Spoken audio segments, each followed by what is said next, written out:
What is up, YouTube? It's Kingfisher745, and in this video I'm going to show you how I beat the Skadi score challenge. I'm going to try my very best to give you all the information I have, including the exact setup that I used to beat it, as well as the setup that I came very close but ultimately failed with.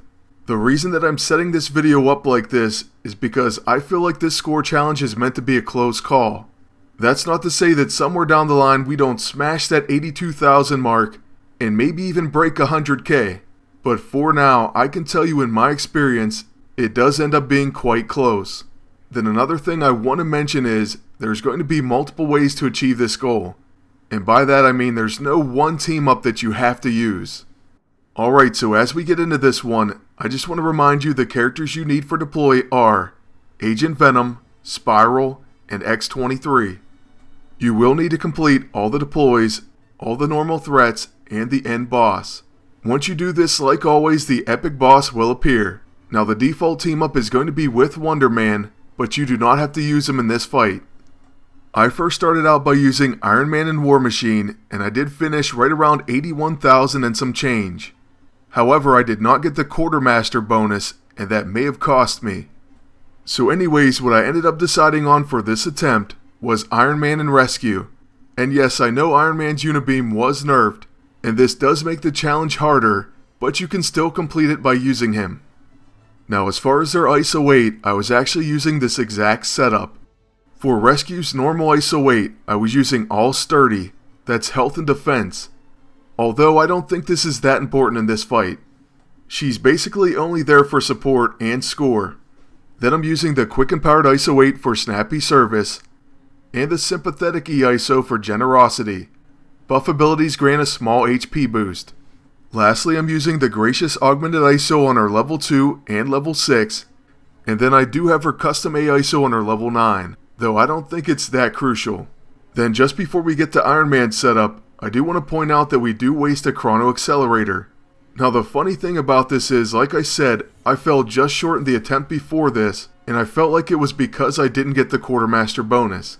So even though yes I did waste that item, it actually ends up being fine because, well, ultimately I complete the challenge, so that's all that matters.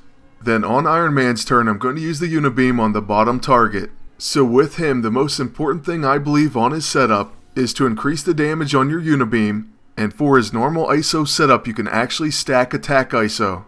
His character specific E-ISO is kind of worthless now, so that's not that important. So anyways, we know what Unibeam Focus does. It increases its own accuracy and damage. Iron Man also has the auto-targeting interface, so the chance for attacks to have 100% chance to hit and crit and gain true strike. But in a case like this, you know you don't want to mess around, so if you have the Rectifier, or something like the Marksman Spotter that can place targeted, or even an item that places pinpoint target or weak point, I would definitely recommend using it. For my agent setup, I'm actually using the Generalist Armor for that inspiring E-ISO, the Rectifier, the Psychic Amplifier, Neurotrope, and the Warbringer Axe. And then as you can see throughout this fight, I'm basically spamming items. It's such a short battle and you want to make sure you get that Quartermaster bonus, which you get for using 5 items. So yes, make sure you keep your team's health at full, and that you keep your stamina up on Iron Man. Then after that, try to get Skadi as low on health as you can, and make sure you have your 3 stacks of Unibeam Focus. Then also try to give him as many buffs as you can, hopefully strengthened, whether that be through the Neurotrope or some other means. You could even use a Strike Patch, the higher level the better, so if you have it, use a Strike Patch 5. I even threw in the Psychic Amplifier to try to increase his stats for 1 round. And once again, right here you'll see I throw out pretty much any item I can. So I actually use a regenerating serum, even though I didn't have to. Right after this, it's going to be Iron Man's turn, and we want to get as big of a Unibeam as possible. Our team is also at full health, and we unleash nearly a 40,000 damage Unibeam.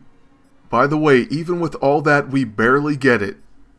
Like I said, I'm sure there's other combos, and people are getting higher scores, but I do believe this one's meant to be close.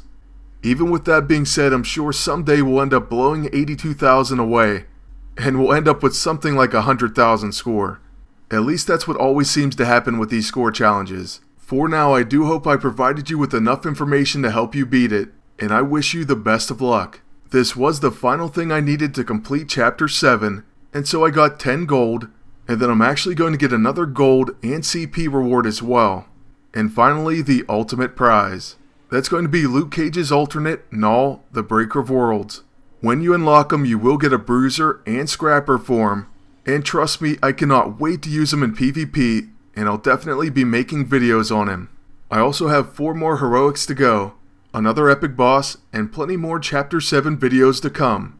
So if you haven't already subscribed, make sure to do that. Lastly, for this one, I'm going to take a look at the epic boss roulette, which includes the Brand Blood Hammer.